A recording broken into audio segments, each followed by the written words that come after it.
now, it's time for Cartoonerific News. Hi, cartoon fans, and welcome to Cartoonerific News. I'm Marjorie, and we've got some news for Tuesday, April 30th, so let's get right to it. In a piece of Oscars news, the Academy of Motion Picture Arts and Sciences has changed the rules for qualifying foreign animated films.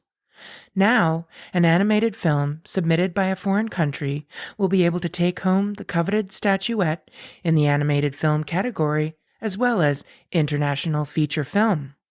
The change will be in effect for the 2025 Academy Awards. In Miami, Florida, the old Fleischer's Studio building is in consideration for historic landmark status. Famous for Betty Boop and Popeye cartoons, as well as the features Gulliver's Travels and Mr. Bug Goes to Town, the Fleischer Studios had begun in New York City but moved to Miami in 1938. Originally employing over 700 people, the studio was only in Florida about 5 years until Paramount forced the Fleischers out. At that time, they returned to New York City and changed their name to Paramount Famous Studios. If this historic landmark status is approved, the plaque educating the public of its significance will be the first of its kind pertinent to Florida's film history. Were you a Scooby-Doo fan? And if you were, are you still?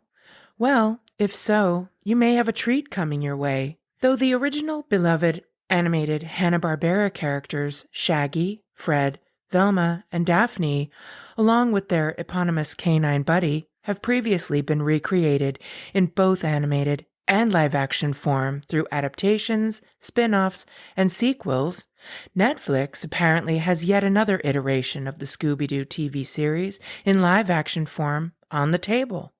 We'll have more on that as it comes to light. Remember to look forward to Brian Mitchell's return to the Cartoonerific Podcast on May 3rd. In this week's episode, Brian will interview a very special guest, Don Bluth and Disney master character animator Linda Miller. The podcast will be available at 9 p.m. Eastern Standard Time, 6 p.m. Pacific. And that's about it. Thank you for checking back with us at Cartoonerific News, and we'll be back next week, Tuesday, May 7th, with more. Until then, take care. This has been a Cartoonerific Studios presentation. The Cartoonerific Podcast is copyright 2024 by Cartoonerific Studios Incorporated. All rights reserved.